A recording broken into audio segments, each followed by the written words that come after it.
एक यूनिक चीज बहुत सारी व्याधियों को दूर करने में इनका बहुत बड़ा हाथ रहा है।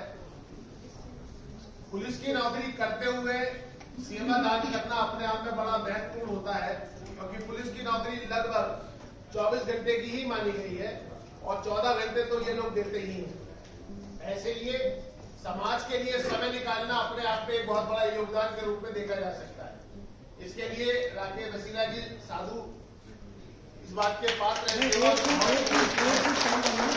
देखिए, समाज सेवा सब लोग कर रहे हैं, सब समाज सेवा कर रहे हैं, मगर पुलिस महकमे में रहते हुए अध्यात्म से जोड़ना, दो चीजों को ब्लेंड करना बड़ा मुश्किल काम है। और वो जीते जागते उदाहरण साहब, बहुत बड़े एग्जाम्पल। मैं अभी आपको एक छोटी सी कहानी सुनाऊंगा। परमात्मा के घर की सेवा कभी भी व्यर्थ नहीं जाती। अगर कोई आदमी किसी मंदिर में, गुरुद्वारे में, किसी गिरजा घर में, कहीं पे भी कोई परमात्मा के घर में सेवा करता है तो कभी व्यर्थ नहीं जाती। मैं अभी आपको एक छोटी सी कहानी सुनाने जा रहा हूँ कि एक ढैया था। ढैया क्या, निठल्लू, उसका नाम था निठल्लू। निठल्लू सारा दिन कोई काम नहीं करता था, सिर्फ गुरुद्वारे में काम करता था, गुरुद्वारा साहब में सेवा करता था, अपने घर आ जाता था, वहां पे लंगर पानी छकता था, घर आ जाता था।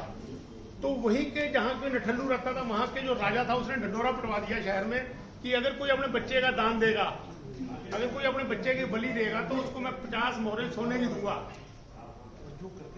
तो निठल्लू के माँ बाप बेचारे गरीब थे, उन्होंने सोचा कि हमारा जो निठल्लू है कोई काम काज करता नहीं है, हम क्यों ना इसी की बलि दे दे, इसकी बलि दे देते हैं। निठल्लू जी महाराज अपना गुरुद्वारा से सेवा करके घर पे आए। जब वो घर पे आए तो उसके लिए पकवान बनाए, हलवा पूरी बने हुए। वो कहते और दिन तो मेरे को रोटी भी नहीं पूछते, आज मेरे को हलवा पूरी, नवे नवे कपड़े मेरे लिए ला के रखे इन्होंने, ये कोई ना कोई बात है। वो पूछते भी क्या हुआ आज, पिताजी क्या बात है, माता जी क्या बात है। कहते बेटा पहले खाना खा ले। कहते नहीं, मेरे को बताओ पहले बात क्या है। आज मेरे लिए हलवा पूरी बनी है, खीर पकवान बने हैं। वो कहते बेटा राजा की तूने सुनी होनी जो ढंढोरा पिटवाया था कि अगर कोई अपने बच्चे की बलि देगा तो हम उसको 50 मोहरे सोने की देंगे, हम गरीब आदमी है बेटा, हमारे 3-4 लड़के, हम तेरे को बलि दे देते हैं राजा को। कहता कोई बात नहीं, दे दो मेरे को। जब अगले दिन राजा के पास उसको नवे कपड़े पहना करके राजा के दरबार में पेश करने के लिए लेके जाते हैं, राजा महाराजा ऊपर बैठे हैं, उनके किले ऐसे होते थे कि बाहर कोई आता दिखता था। तो निठल्लू जी ने बाहर मिट्टी की रेत की ढेरियां बना रहा है, एक ढेरी बनाई तोड़ दी, दूसरी बनाई तोड़ दी, तीसरी बनाई तोड़ दी, चौथी ढेरी बनाई वो रख ली उसने। राजा रानी ऊपर से बैठे देख रहे थे भी निठल्लू ने 4 ढेरियां बनाई, इन्होंने 3 तोड़ दी, 1 रख दी। वो बड़े राजा रानी बड़े परेशान हुए भी इसने ये क्या कर रहा है। अंदर बुला लिया उसको भी, निठल्लू को अंदर बुलाओ। राजा रानी के सामने पेश किया गया उसको। कहते हैं निठल्लू तू बलि देने के लिए तैयार है। कहता मैं तैयार हूँ। कहता पहले हमारे को एक बात बता, हम ऊपर से देख रहे कि तूने 4 ढेरियां बनाई और तूने 3 तोड़ दी, 1 रख ली, ये 3 ढेरियां क्यों तोड़ी और 1 क्यों रखी। कहता राजा रानी नहीं, आपने मेरे माँ बाप को 50 मोहरे दो, आप अपना काम करो। कहते नहीं, जब तक आप मेरे को नहीं बताओगे कि 3 ढेरियां क्यों बनाई थी, क्यों तोड़ी और 1 क्यों रखी। कहता सुनने की हिम्मत है। कहता हाँ सुनने की हिम्मत है। कहता राजा रानी मैंने पहले ढेरी बनाई आपकी, आप अपनी सुख का औलाद भोगने के लिए मेरी बलि देना चाहते हो, जबकि जो राजा होता है प्रजा का माई बाप होता है, आपने मेरे माँ बाप को चंद पैसे देके खरीद लिया, मैंने आपकी ढेरी भी तोड़ दी। राजा रानी मैंने दूसरी ढेरी बनाई अपने माँ बाप की, जिन्होंने चंद पैसे के लिए मेरे को आपके पास भेज दिया, मैंने उनकी ढेरी भी तोड़ दी। मैंने तीसरी ढेरी बनाई उन मोहल्ले के मौजूद आदमियों की जो आके मेरे माँ बाप को समझाते कि आप पैसे के लिए अपने बच्चे को बेच दिया, मैंने उनकी ढेरी भी तोड़ दी। मैंने एक ढेरी रखी है परमपिता परमात्मा की, जिसके घर में मैं सेवा करता था, जिसके नाम लेता था मैं। कहते मैंने मेरे को अब भी उसके ऊपर विश्वास है। कहता हाँ एक बात ध्यान रखना, मेरी बलि देने के बाद हो सकता आपके घर औलाद हो या ना हो, ये कोई छोटी नहीं है कि मेरी बलि दे दोगे फिर आपके घर औलाद हो जाएगी। राजा रानी ने आपस में बात की। कहते यार बात कितनी अच्छी समझदारी की कर रहा है ये, क्यों ना हम इसी बच्चे को गोद ले लें, क्यों ना हम उस बच्चे को गोद ले लें। उस बच्चे को उन्होंने गोद ले लिया। गोद लेने के बाद उसको आधा राजपाट दे दिया। जब उसको आधा राजपाट दे दिया गया तो लेने लगी दरबार में, उसके निठल्लू जी महाराज जी के दरबार में लेने लगी। लोग आ रहे, गरीब आदमी आ रहे पूछने के लिए, महाराज जी मेरी बेटी की शादी है, मेरे को इतने पैसे उधार दे दो, ले जाओ। कहते ले जाओ। कहते कब दे वापस। कहते जब बड़ा राजा मर जाए।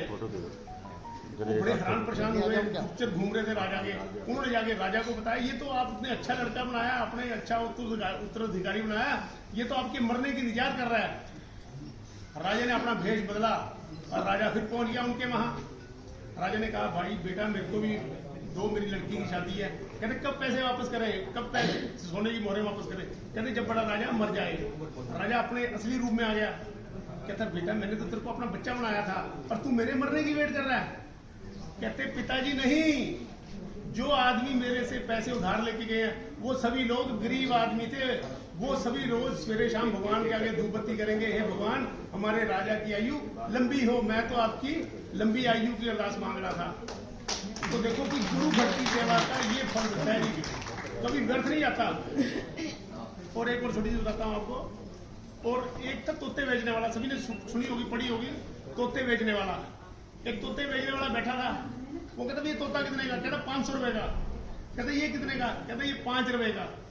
कहते ये 5 रुपए का, ये 500 रुपए का, बहुत फर्क है ये तो। कहते भाई लेना लो, नहीं लेना ना लो। कोई सेठ आया, कहता भाई मेरे को दे दीजिए। कहता अभी दोनों इकट्ठे दूंगा, एक नहीं दूंगा। कहता हाँ 5 रुपए खुले नहीं है, फिर दे देना, कोई बात नहीं। उस सेठ ने अपने तोते लिए और अपने घर चला गया। जब घर पहुंचा रात के 2-2:30 बजे, तोता बोलने लगा 500 वाला, सेठ साहब उठो, सेठ साहब उठो, ना धो के परमात्मा को सिमरो, जो मांगोगे मिल जाएगा। इतनी देर में 5 वाला बोल पड़ा, नहीं नहीं सेठ साहब सोए रहो, जब तक आपका बेड़ा गर्क ना हो जाए सोए रहो।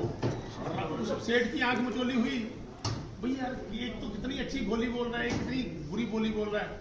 500 वाला फिर बोला, सेठ साहब उठो, ना धो के परमात्मा को सिमरो, जो मांगोगे मिल जाएगा। इतने में 5 वाला फिर बोला, नहीं नहीं सेठ साहब सोए रहो, जब तक आपका बेटा गर्क ना हो जाए सोए रहो। सेठ ने अपने नौकर को कहा, रामू ये जो माड़ी भाषा बोला ना, इसको काट के कहीं दबाया। तो 500 वाला कहता सेठ साहब रुको रुको रुको। कहते क्या हुआ? कहते ये मेरा माज आया है, इसको मारना नहीं, इसको काटना नहीं। कहता आप तो इतनी अच्छी भाषा बोल रहे हो और वो इतनी बुरी भाषा बोल रहे हो, वो कैसे? कहते जब हम छोटे बच्चे थे ना, मेरे को तो साधु संत लेके उठा गए और इसको चोर चक्के लेके उठा गए। तो मेरे भाइयों, मेरे दोस्तों, जैसी संगत वैसी रंगत। जैसा आदमी जैसा खाया अन्न वैसा होगा मन, जैसा पियोगे पानी वैसी होगी वाणी।